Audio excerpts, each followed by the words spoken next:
شان جن کے نام ہے خالد معین صاحب، جناب فاضل جمیلی، علاؤالدین خانزادہ صاحب، سید کاشف رضا صاحب اور خواتین و حضرات، خالد معین صاحب جب ہم ادبی منظرنامے میں داخل ہوئے تو بڑے تواتر سے کہا جاتا تھا کہ کراچی کے 5 نمائندہ شاعر، نوجوان نمائندہ شاعر، اور ان 5 میں عزم بہزاد، لیاقت علی عاصم، احمد نوید، خالد معین اور اجمل سراج تھے۔ تو خالد معین صاحب سے ہمارا پہلا تعارف ادبی منظرنامے میں داخل ہونے کے بعد بطور شاعر ہوا، اور اس وقت شاید یہ سوچا بھی نہیں جا سکتا تھا کہ کبھی نثر کی کتابیں بھی خالد معین صاحب کی آئیں گی، لیکن خالد معین صاحب نے چونکایا اور ان کی نثر کی کتاب آئی رفاقتیں کیا کیا، اور انہوں نے یہ ثابت کیا کہ شاعری کی طرح نثر پر بھی ان کی گرفت بہت مضبوط ہے۔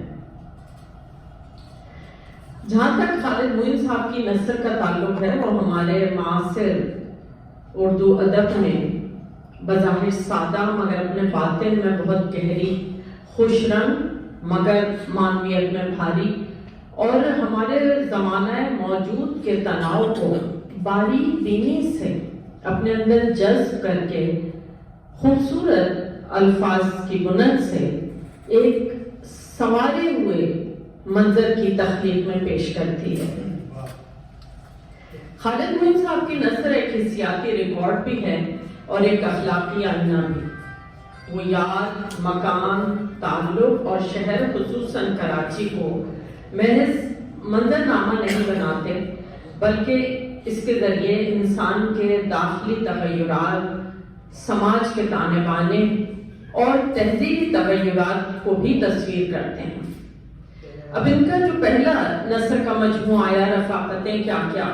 اس میں ہم اثر شخصیات اور ہم اثر ادب پر تاثراتی مضامین شامل تھے، لیکن یہ صرف تاثراتی مضامین نہیں تھے، بلکہ خالد معین صاحب نے اسے ایک ایسا ذخیرہ ماضی بنا دیا جو بے انتہا بامانی تھا اور ماضی، حال اور مستقبل کے لیے روشنی بھی بن گیا اور آئینہ بھی۔ اس میں انہوں نے مختلف شخصیات کا بڑی تفصیل سے ذکر کیا، اپنے والد محترم سے انہوں نے اس کتاب کا آغاز کیا، پھر اپنے اہل خانہ کے بارے میں ذکر کیا، پھر اپنے احباب کے بارے میں، ان کے ساتھ اپنی وحشتوں کے بارے میں، پھر اس کے ساتھ ساتھ انہوں نے اپنے کچھ سینئرز کا ذکر کیا، پھر اپنے کچھ ہم اثر کا ذکر کیا، اور اس کے بعد پھر وہ نئی نسل تک آئے، اور اس وقت جو بالکل نئی نسل تھی اس میں کاشف رضا کا بھی ذکر ہے، ہمارا بھی ذکر ہے، عمران شمشاد کا بھی ذکر ہے، توقیر تقی کا بھی، یعنی بالکل جو ہماری نسل میں بھی جو بالکل نئی بوجھ کہہ لیجیے کہ سامنے آئی تھی، ان کا ذکر بھی خالد معین صاحب نے کیا۔ تو اس کا مطلب یہ ہے کہ ایک طرف انہوں نے اس منظرنامے کو پیش کیا، اور دوسری طرف ایک نسل سے دوسری نسل اور پھر نئی نسل تک کڑیاں تسلسل سے جڑتی چلی گئیں، اور اس طرح انہوں نے پورا ادبی منظرنامہ تشکیل دیا جس میں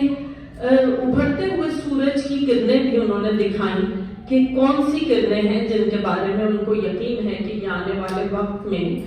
ستارہ یا سورج بن کر چمکنے والی ہیں۔ رفاقتیں کیا کیا میں انہوں نے زندگی کے مناظر، رفاقتوں کے عکس اور بدلتے ہوئے زمانے کی دھڑکنوں کو یکجا کیا۔ اس کتاب میں بظاہر ایسا لگتا ہے کہ انہوں نے بکھرے ہوئے نوٹس جمع کیے ہیں، لیکن دراصل یہی ان کا اسلوب ہے۔ یہ بے ساختگی اس کتاب کی تنظیم ہے اور نثری بہاؤ اس کا اسلوب ہے، اور جو نوسٹیلجیا ہے جس کے بارے میں خود خالد معین صاحب نے اس کتاب میں لکھا ہے، وہ اس کتاب کا تخلیقی مرکز ہے۔ یہ کتاب اپنے اندر بڑے وسیع اور تہدار بیانیے کو سمیٹے ہوئے ہے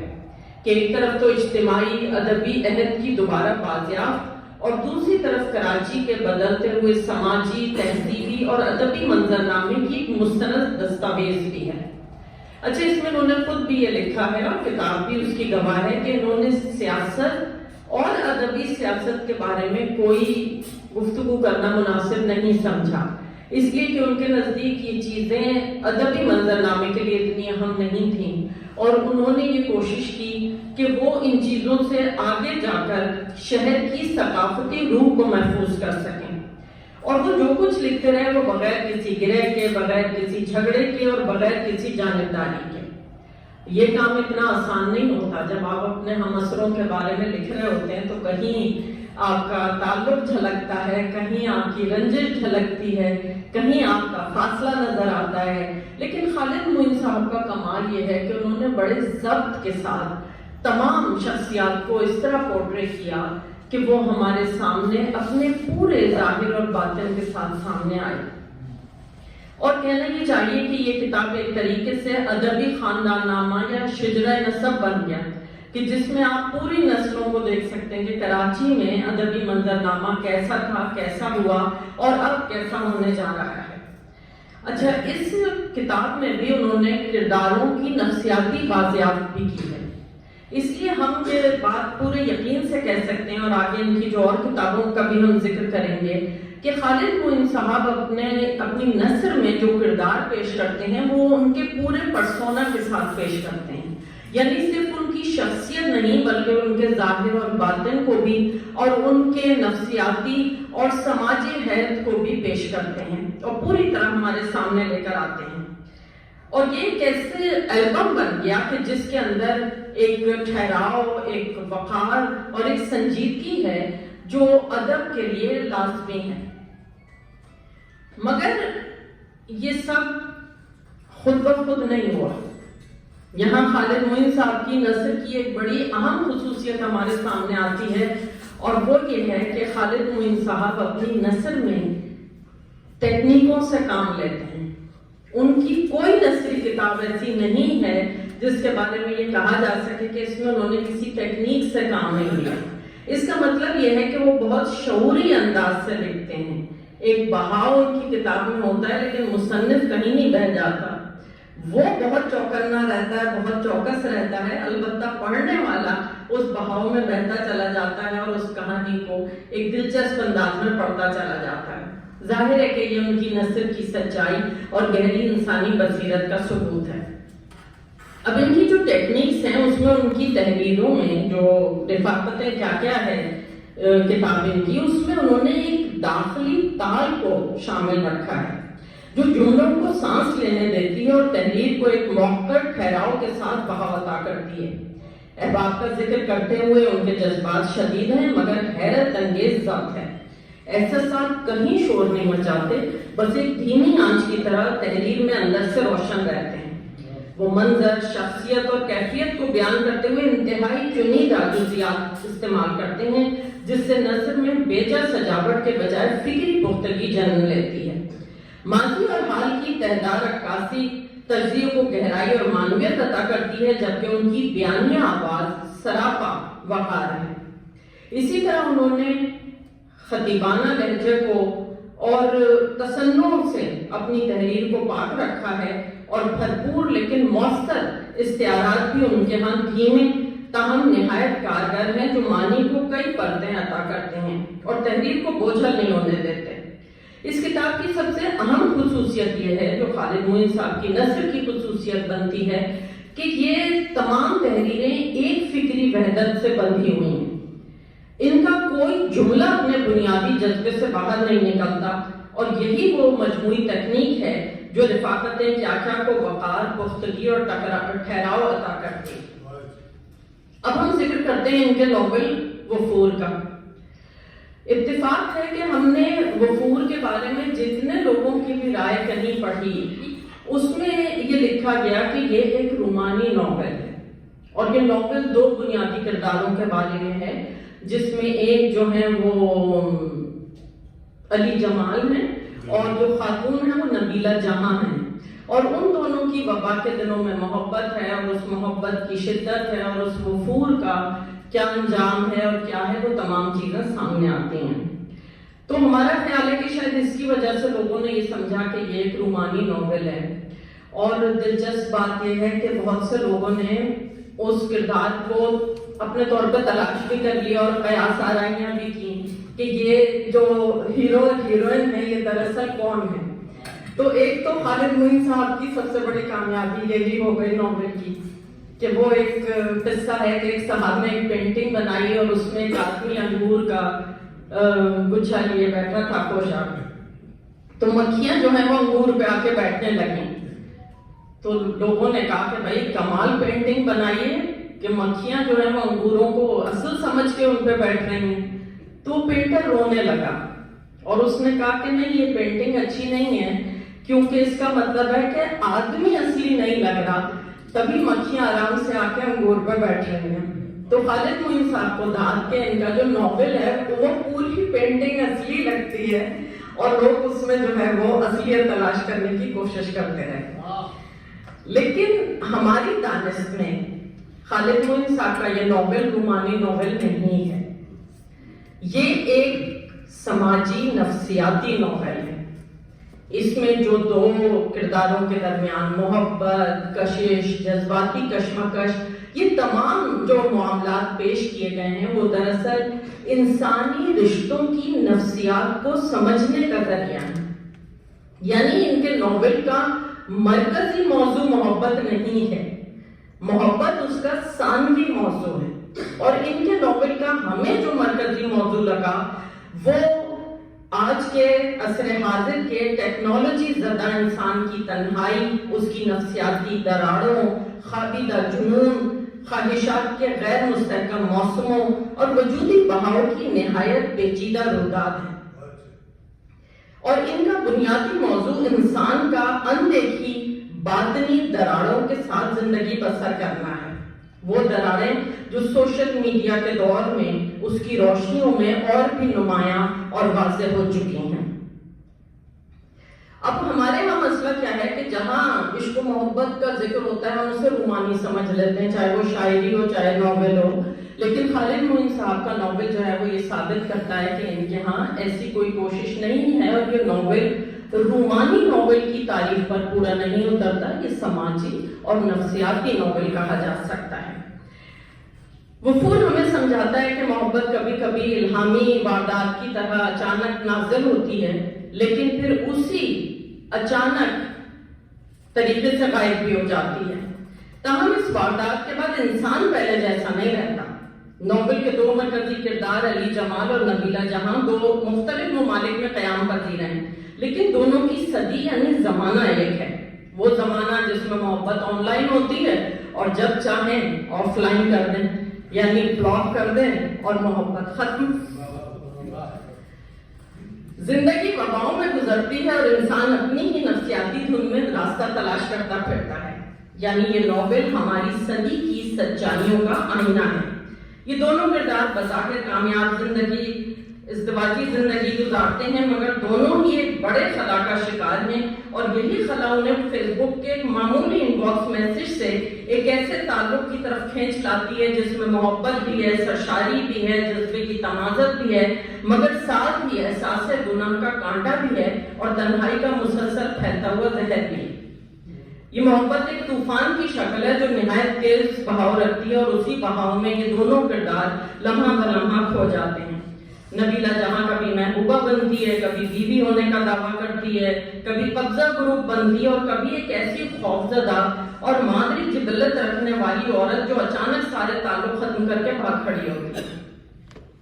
اچھا، اس ناول کا بڑا حصہ جو ہے وہ کرونا کے عہد میں گزرا ہے، اور یہ صرف ناول کا پس منظر نہیں ہے بلکہ یہ ایک علامت ہے جس میں لاک ڈاؤن کی بندشیں انسان کے اندر کی بندشوں کو کھول دیتی ہیں۔ دنیا کی سراسیمگی کرداروں کے باطن کی سراسیمگی بن جاتی ہے، اور انسان مسلط شدہ تنہائی سے اتنا خوفزدہ ہو جاتا ہے کہ کسی بھی اشارے کی طرف بے تابانہ دوڑ پڑتا ہے۔ یہی دراصل وہ فضا ہے جس نے علی جمال اور نبیلہ کے تعلق کو وبا زدہ عشق میں تبدیل کر دیا، ایسا عشق جو تیزی سے پھیلتا ہے اور ٹوٹتا بھی اچانک ہے۔ یعنی وبا صرف جسموں کو متاثر نہیں کرتی، تعلقات کو بھی متاثر کرتی۔ علی جمال کی ذہنی کیفیت آج کی صدی کے کئی انسانوں کی پوشیدہ حقیقت ہے۔ یکسانیت سے بیداری، بے ربط سوچیں، تخلیقی اضطراب، ڈپریشن، ماہر نفسیات اور دواؤں کے چکر، اور سب سے بڑھ کر ادھورا پن جو اسے کسی بھی رشتے میں پوری طرح جڑنے نہیں دیتا، چاہے وہ اس کی بیوی ہو، اس کی محبوبہ ہو یا اس کا بیٹا۔ اس طرح کی ناول انسان کے باطنی اضطراب، بے نام محرومیوں، جذباتی خلا اور ذہنی تنہائی کو کھولتا ہے۔ ایک طرف یہ ناول ہمیں یہ بتاتا ہے کہ محبت نہیں، محبت کا وفور سب کچھ تہس نہس کر دیتا ہے، اور دوسری طرف ایک اہم سوال یہ اٹھاتا ہے کہ وہ کیا ہے، وہ کون سا لمحہ ہے، وہ کون سا خلا ہے، وہ کون سی تھکن ہے جو بظاہر ایک مطمئن ازدواجی زندگی میں کسی تیسرے کی گنجائش پیدا کر دیتی ہے۔ یہ سوال سراسر نفسیاتی، وجودی اور سماجی نوعیت کا ہے، رومانی نہیں۔ پھر ایک سوال ازدواجی رشتے کی سماجی ساخت پر بھی قائم ہوتا ہے کہ ہمارے سماج میں ازدواجی زندگی فرائض، توقعات، روایات اور سماجی دباؤ سے کس طرح تشکیل پاتی ہے اور کہاں کہاں یہ ساخت ٹوٹتی ہے۔ پھر یہ سوال بھی اٹھاتا ہے کہ کیا وفاداری ایک اخلاقی ڈھانچہ ہے یا جذباتی ضرورت، اور اگر محبت قائم رہے مگر مکالمہ مر جائے تو کیا رشتہ زندہ رہ سکتا ہے؟ اس طرح کے بہت اہم سوالات ہیں جو اس ناول میں اٹھائے گئے ہیں۔ اس ناول میں کوئی روایتی ہیرو یا ویلن نہیں ہے، بلکہ سب کردار انسانی کمزوریوں کے ساتھ جیتے ہیں۔ یہ وہ اخلاقی کریں ہیں جو رومانی ناول میں اتنی گہرائی سے پیش نہیں کی جاتی ہیں۔ یہاں محبت ایک کیفیت ہے، مگر اندرونی تنہائی سے مکالمہ کر کے فیصلہ کن قوت میں تبدیل نہیں ہوتی۔ یہ ناول انسانی وجود کو اس کی پوری وسعت میں دیکھتا ہے، خوف اور تجسس دونوں انسانی جبلتوں میں، اور یہی وہ جبلتیں ہیں جو انسان کو آگے بھی بڑھاتی ہیں اور برباد بھی کر دیتی ہیں۔ اس ناول میں پھر خالد معین صاحب نے ٹیکنیک استعمال کی، جیسا کہ ہم نے کہا کہ ان کی کوئی بھی نثر کی کتاب آپ کو ایسی نہیں ملے گی جس میں خالد معین صاحب نے ٹیکنیکس استعمال نہ کی ہوں۔ اس ناول میں انہوں نے بہت ساری ٹیکنیکس استعمال کی ہیں، کہیں خط کی ٹیکنیک استعمال کی ہے، کہیں ایک مکالمہ ہے ماڈرن کہانی اور پوسٹ ماڈرن کہانی کے دوران، پھر ایک خط ہے، اس خط کے ذریعے بھی انہوں نے ایک زبردست ٹیکنیک ناول کی استعمال کی ہے۔ لیکن جو اہم ان کی ٹیکنیک ہے وہ یہ ہے کہ انہوں نے روایتی قصہ گوئی کی ٹیکنیک کے بجائے کیفیاتی، داخلی اور نفسیاتی نثر کی ٹیکنیک اختیار کی ہے۔ ناول کی ساخت خط مستقیم میں نہیں بلکہ سرکولر ہے، جو قاری کو وقت کی سیدھی لکیر سے نکال کر تجربے کی داخلی گہرائی میں لے جاتی ہے۔ اس ناول کے اسلوب میں سب سے نمایاں خاموشیوں اور جذبوں کی زیر متن بہاؤ کی کاریگری ہے۔ وہ واقعات کو بیان نہیں کرتے، فضا بناتے ہیں، اور فضا کے اندر جذبات خود بولنے لگتے ہیں۔ یہ شعری نثر لکھتے ہیں جو جذبات کو یکدم بلند کر کے پھر گہری چوٹ کی طرح اندر اتر جاتی ہے۔ ان کی ٹیکنیک کا ایک اور اہم پہلو یہ ہے کہ ناول میں بیرونی واقعہ کوئی بڑا تماشا نہیں بنتا، بلکہ اصل ڈرامہ انسان کے اپنے اندر ہے۔ خالد معین نے تعلق، جدائی، یکسانیت یا روحانی خلا جیسے موضوعات کو کسی اخلاقی فتوے یا بیانیہ جبر سے الگ کر کے پیش کیا ہے، جس سے ناول وجودی میں محبت کی کہانی بن جاتا ہے۔ اب یہاں پر ناول کی جو ٹیکنیکس ہیں اس میں سب سے نازک ناول کا اختتام ہوتا ہے۔ اگر ناول کا اختتام اچھا نہ ہو تو پورا ناول خراب ہو جاتا ہے، اور ناول لکھنا آسان نہیں ہے کہ منشی پریم چند جیسے افسانہ نگار نے جب ناول لکھا تو پھر آپ پوری صاحب نے کہا کہ ان کا ناول ایسے جیسے ہر صفحے پہ گائے نے گوبر کر دیا۔ تو آپ سوچیں کہ منشی پریم چند جیسے افسانہ نگار کے اوپر بھی اتنی کڑی تنقید کی جا سکتی ہے، تو ناول لکھنا بہت مشکل کام ہوتا ہے۔ اب اختتام میں ایک واٹس ایپ میسج آتا ہے، ایک ایسا ہی واٹس ایپ میسج جو اس محبت کے آغاز میں آیا تھا۔ دیکھا جائے تو بظاہر یہ چھوٹا سا واقعہ ہے، مگر یہ میسج پورے ناول کو ایک نئے امکان، نئی محبت یا پرانی محبت کی بازیافت کے سسپینس میں بدل دیتا ہے۔ اس میں لکھا ہوتا ہے، آداب، آپ نے مجھے پہچانا، بتائیے میں کون ہوں۔ یہ ایک ایسا اوپن اینڈڈ بیانیہ تکمیل پاتا ہے جہاں زندگی اپنی پوری پیچیدگی کے ساتھ کھلی رہتی ہے۔ گویا غفور کی تکنیک نفسیاتی گہرائی، جمالیاتی سادگی، خاموش ڈرامائی کیفیات اور تعلقات کے وجودی سوالات کے امتزاج سے تشکیل پاتے ہیں۔ اس کا اسلوب اپنے آپ میں شدت بھی رکھتا ہے اور وقار بھی، ٹوٹ پھوٹ بھی اور ایک لطیف سی امید بھی۔ یہی وفور خالد معین صاحب کے نثری جذبے کا ایک منفرد اور انتہائی پختہ نمونہ ہے جس پر بات کی گئی اور مسلسل بات کی جا رہی ہے۔ اب جو ان کا حالیہ نثری کارنامہ سامنے آیا ہے وہ ہے جنگ کہانی، اور نیچے لکھا ہے داستان طلسم ہوش ربا۔ یہ کہنے کو تو خالد معین صاحب کے روزنامہ جنگ میں ملازمت کے دوران کے وہ دن اور رات ہیں، وہ عرصہ ہے جس میں انہوں نے اخبار منزل میں اپنا وقت گزارا اور اس اخبار منزل کی اندرونی سیاستوں کو، دباؤ کو، غیر مرئی سیاستوں کو اور بہت ساری عجیب و غریب چیزوں کو دیکھا۔ اچھا، یہ کتاب ہمارے لیے اس لیے بھی زیادہ دلچسپ ہو گئی کہ اتفاق ہے کہ عین اسی وقت، باوجود اس کے کہ ہم خالد معین صاحب کو نہیں جانتے، خالد معین صاحب ہمیں نہیں جانتے، ہم بھی یہیں کہیں گھوم رہے تھے۔ 1997 میں اخبار جہاں میں ہماری ایک نظم چھپتی ہے، ہمیں اپنے مشاعرے میں بلایا جاتا ہے۔ اس مشاعرے میں ہماری نظم اتنی پسند کی جاتی ہے کہ جنگ مڈ ویک میں اس کو ٹائٹل بنایا جاتا ہے، اور جب وہ ٹائٹل چھپتا ہے اور وہ روداد ہمارے نام سے چھپتی ہے، نیچے ہمارا آرٹیکل چھپتا ہے، تو پورے ادبی منظرنامے میں ایک ہلچل مچ جاتی ہے۔ لیکن شبانہ شفیق کو ہمارے اندر بڑے امکانات نظر آ رہے ہیں اور وہ ہمیں روزنامہ جنگ بلا دیتی ہیں اور کہتی ہیں کہ میں چاہتی ہوں کہ تم روزنامہ جنگ جوائن کر لو۔ اور اتفاق ہے کہ جس دن ہم وہاں پہنچتے ہیں تو خواتین غائب ہوتی ہیں اور ہم پوچھتے ہیں کہ شبانہ شفیق کہاں ہیں، تو معلوم ہوتا ہے کہ وہ اندر میٹنگ کے لیے گئی ہیں۔ اور تھوڑی دیر بعد وہ ساری خواتین باجماعت روتی ہوئی نکلتی ہیں کمرے سے، اور شبانہ شفیق اپنے آنسوؤں کو قابو کرتے ہوئے ان سے کہتی ہیں کہ آج میری طبیعت کچھ ٹھیک نہیں ہے، تو کیا ہم 2 دن بعد مل سکتے ہیں؟ اور اس 2 دن میں ہم فیصلہ کر چکے تھے کہ ہم اس منظرنامے کا حصہ نہیں بن سکتے،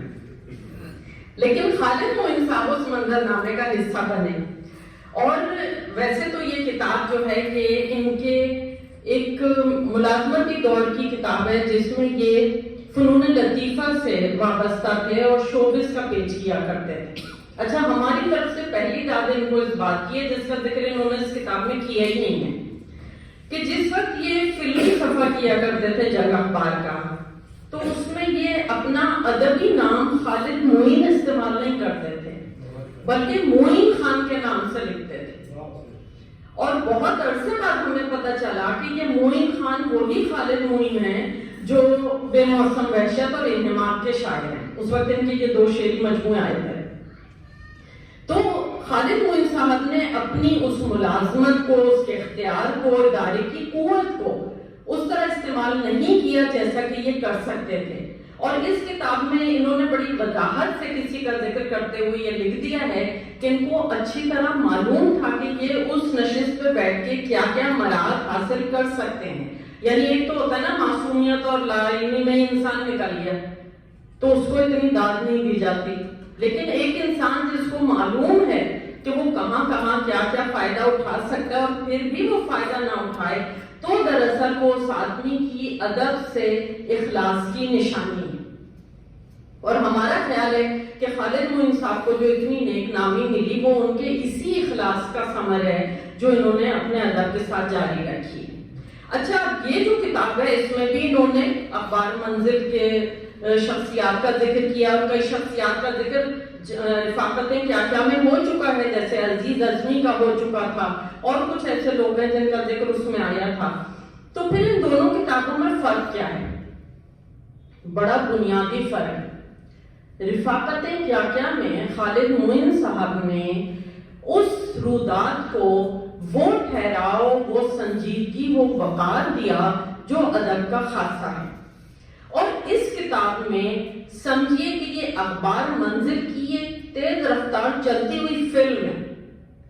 اس میں انہوں نے صحافتی تحریک کو استعمال کیا ہے، اس تحرک کو، اس حرکت کو استعمال کیا ہے جس میں کردار مسلسل حرکت میں ہیں۔ بنیادی کردار دو ہیں، محمود شام اور الفاظ الرحمان۔ ان کے گرد بے شمار کردار ہیں اور یہ ان تمام کرداروں کو اپنی تحریر میں لاتے جاتے ہیں، لیکن کہیں الجھاؤ، انتشار یا بکھراؤ پیدا نہیں ہوتا۔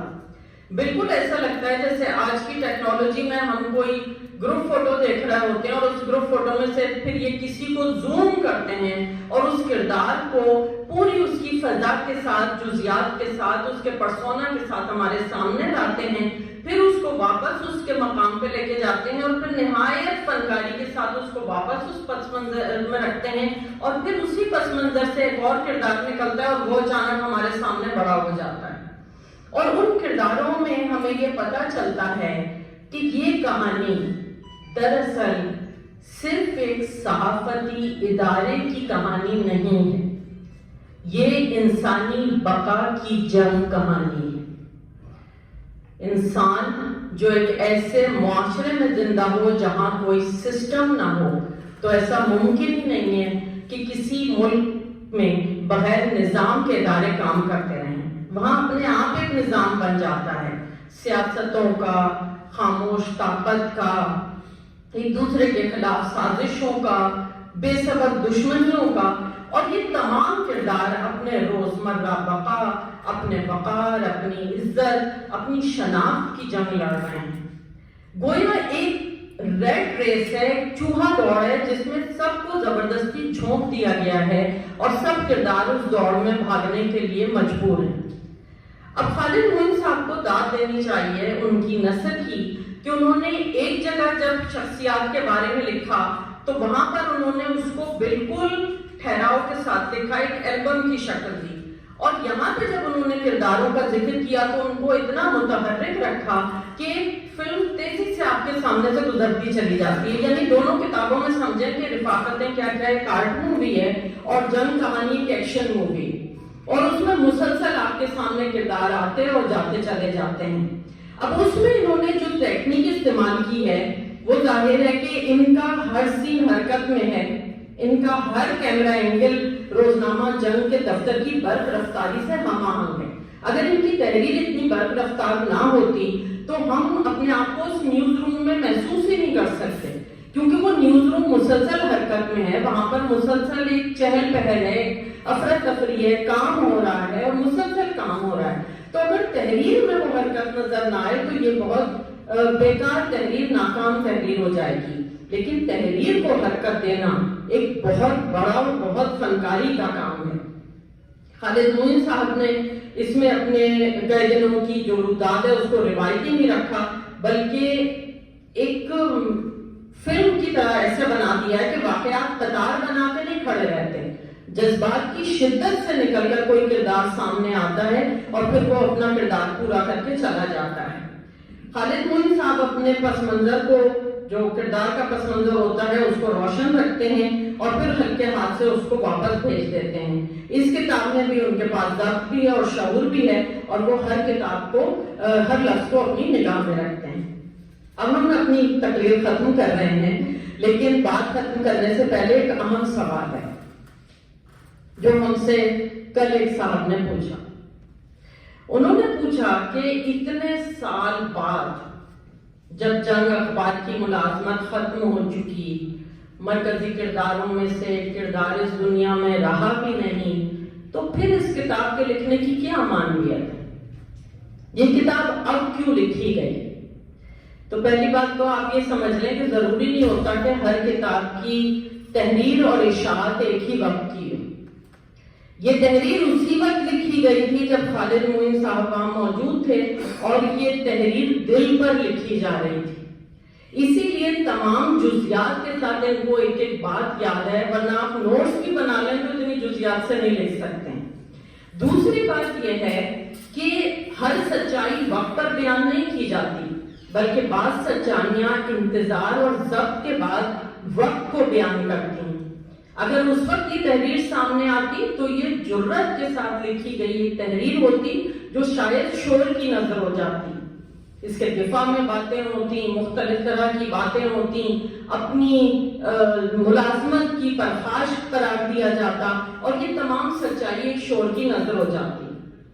اب یہ ادراک کے ساتھ پیش کی گئی ایک دستاویز ہے جس میں ان واقعات کا تجزیہ کیا گیا ہے اور سچائی کو فاصلے دیکھ کر بتایا گیا ہے کہ سچائی کی کیا وقت اور کیا اہمیت ہے۔ اور یہ کتاب ہمارے لیے اس لیے اہم ہو جاتی ہے کہ اس کتاب میں ایک بار پھر خالد معین صاحب نے انسانی نفسیات، اس کی بقا اور اس کے مسائل کو بڑی خوبصورتی سے قلمبند کیا ہے۔ خالد معین صاحب کی جو نثر ہے اس میں ان کے مشاہدے کی باریک بینی، تجربے کی گہرائی، بیانیے کا متحرک بہاؤ اور روانی، زبان کی سادگی اور وقار، کردار نگاری میں مہارت، تہذیبی شعور اور اخلاقی توازن، ادبی وقار اور صحافتی تیزی کا امتزاج، شعوری انتخاب اور زبان پر ان کی گرفت ایسی خصوصیات ہیں جو انہیں شاعر کے ساتھ ساتھ نثر کے نگاروں میں بھی اہم بناتی ہیں۔ بہت شکریہ۔